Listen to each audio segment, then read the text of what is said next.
Dengan pembatasan kegiatan masyarakat, PPKM Darurat Jawa Bali yang dimulai 3 Juli 2021 berakhir pada hari ini.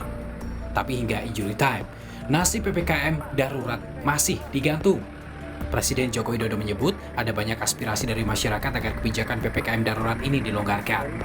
Menurut Jokowi, hal itu bisa dilakukan jika kasus COVID-19 sudah menurun. Kuncinya, disiplin menegakkan protokol kesehatan. Kuncinya sebetulnya hanya ada dua sekarang ini. Hanya ada dua, mempercepat vaksinasi, sekali lagi mempercepat vaksinasi, yang kedua kedisiplinan protokol kesehatan, utamanya masker, pakai masker. Oleh sebab itu, saya minta kepada gubernur, bupati, dan wali kota yang didukung oleh jajaran Forkominda, betul-betul semuanya fokus dan bertanggung jawab terhadap semua ini. Kebijakan pemerintah pusat memang sedang dinanti, tak terkecuali bagi masyarakat Jawa Tengah. Gubernur Ganjar Pranowo menyarankan jika PPKM Darurat Jawa Bali diperpanjang, aturannya diperhalus, sebab beban masyarakat menjadi berat dengan kebijakan ini. Kalau situasinya seperti ini, kita harus mendengarkan suara masyarakat. Masyarakat terlalu berat. Kalau PPKM-nya diperpanjang tapi polanya seperti ini, masyarakat berat. Maka harus ada cara-cara yang lebih soft. Meskipun itu bentuknya darurat dan diperketat, maka harus soft. Umpama softnya itu gini. Makannya boleh, nggak boleh aja. Warung boleh makan. Tapi kita akan kasih peringatan, kalau kamu ngayal tak cabut, kan enak itu. Tak tutup. Jadi kita mesti belajar. Suara tak jauh beda disuarakan Gubernur DKI Jakarta. Menurut Anies Baswedan, PPKM Darurat memangkas aktivitas warga DKI hingga 50%. Tapi, untuk menurunkan kasus COVID-19 masih butuh waktu. Kami, jajaran Forkompimda DKI Jakarta, melakukan rapat koordinasi terkait dengan pelaksanaan PPKM Darurat selama 2 minggu di Jakarta.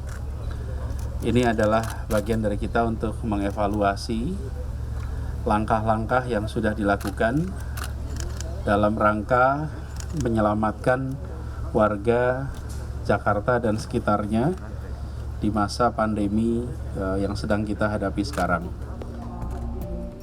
Lagi-lagi, analogi gas dan rem memang sangat diperlukan untuk menekan penyebaran corona sekaligus menjaga perekonomian masyarakat.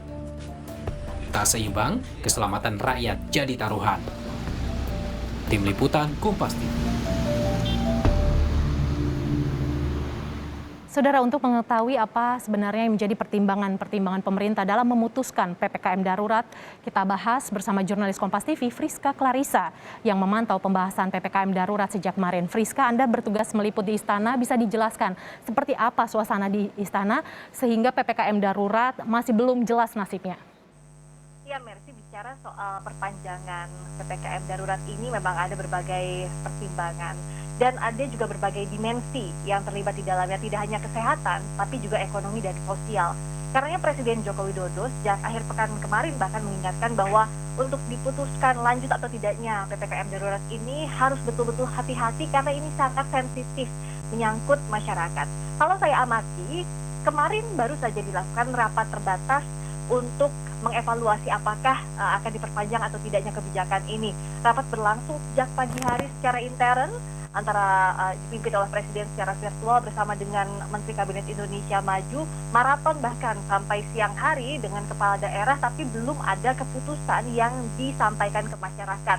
Karena memang kajiannya ini, evaluasinya beragam, tidak hanya soal sampai kapan PPKM darurat ini akan dilakukan, tetapi juga bagaimana dampaknya ke masyarakat dan apa yang bisa dilakukan pemerintah untuk membantu masyarakat yang terdampak kebijakan ini untuk tetap melanjutkan hidupnya, karena ada banyak sektor yang terdampak, terutama para pekerja informal. Karenanya butuh pertimbangan yang sampai sekarang kita belum tahu apakah akan disampaikan hari ini ataukah tidak. Tapi kalau kita ingat lagi pernyataan dari koordinator PPKM darurat yang juga Menko Maritim dan Investasi Luhut Binsar Panjaitan, keputusan ini akan diumumkan pada 2-3 hari mendatang. Itu disampaikan Luhut Panjaitan pada hari Sabtu. Jadi artinya sebenarnya hari ini saat injury time atau saat waktu-waktu akhir PPKM darurat ini berlaku akan segera diumumkan pemerintah. Namun sebenarnya ada yang menjadi catatan yang disampaikan Presiden Joko Widodo saat kemarin di depan kepala daerah, disampaikan bahwa saat ini yang juga jadi pertimbangan adalah menurut WHO atau Organisasi Kesehatan Dunia ada varian baru yang akan muncul dan kemungkinan memperpanjang lagi masa pandemi ini kita harus hadapi. Karenanya diingatkan kepada para kepala daerah untuk betul-betul bisa mahir dalam manajemen perorganisasian karena dibutuhkan nafas yang lebih panjang lagi. Berikut kami hadirkan pernyataan dari Presiden Joko Widodo pada saat pengarahan kepala daerah. Akhir dari pandemi ini belum bisa diprediksi.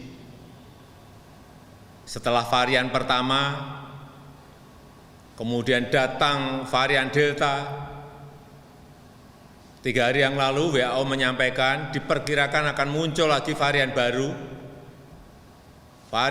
lagi, dan ini akan menyebabkan pandemi bisa lebih panjang dari yang kita perkirakan.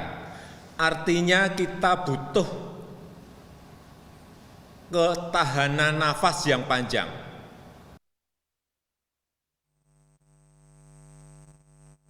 Nah, kalau tadi Presiden Joko Widodo juga sempat menyebutkan dalam agenda yang sama dalam pengarahan kepala daerah bahwa ini bisa saja direlaksasi, bisa saja dilonggarkan kebijakannya asalkan kasus hariannya sudah turun dan kasus gejala berat COVID-19 di rumah sakit juga sudah turun. Ini terkait dengan kesiapan fasilitas kesehatan dan juga para tenaga kesehatan kita yang berada di garda terdepan.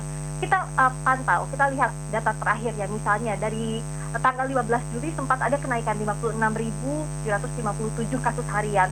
Lalu di 18 Juli turun di 44.721 dan kemarin 19 Juli 34.257. Tapi apakah ini cukup atau tidak untuk menghentikan PPKM darurat?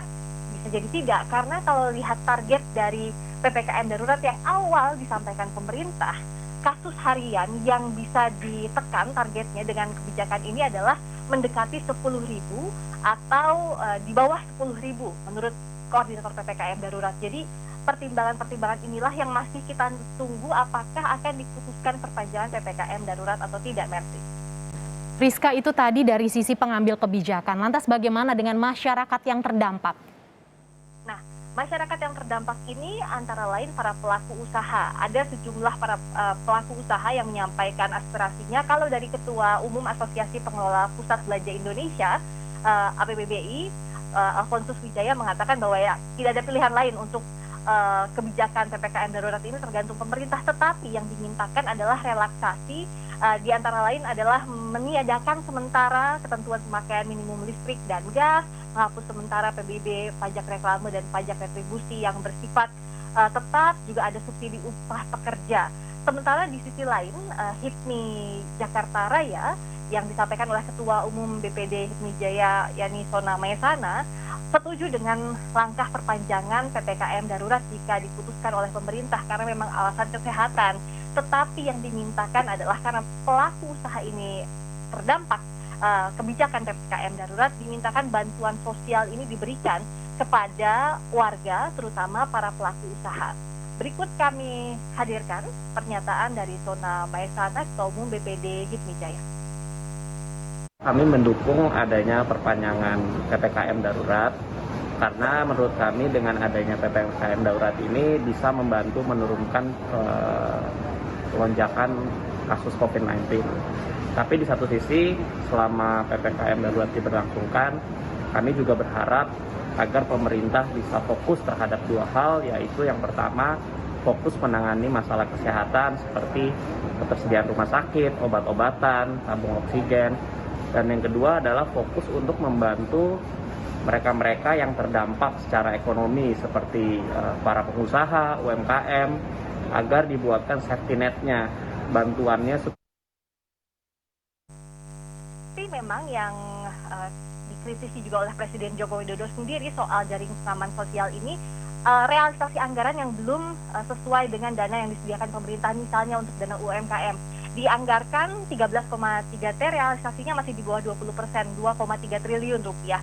Begitu pula dengan perlindungan sosial, 12,1 triliun rupiah yang terrealisasi juga masih di bawah 20%, sebanyak 2,3 triliun rupiah, dan BLT desa yang dianggarkan 28 triliun rupiah masih kurang dari 25%, masih sekitar 5,6 triliun rupiah.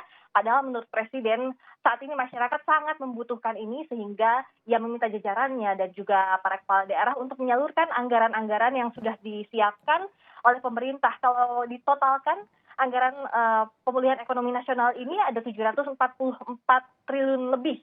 Ini sudah ditambah dengan dana bantuan sosial yang baru saja ditambahkan 39,19 triliun rupiah. Karena dari itu bantuan sosial yang sudah ada bukan hanya dari segi jumlah tapi juga harus tepat sasaran untuk sama-sama menghadapi kebijakan PPKM darurat yang ada kemungkinan diperpanjang oleh pemerintah. Saya kembalikan ke Anda, Mercy di studio. Terima kasih Friska Clarissa atas paparan Anda.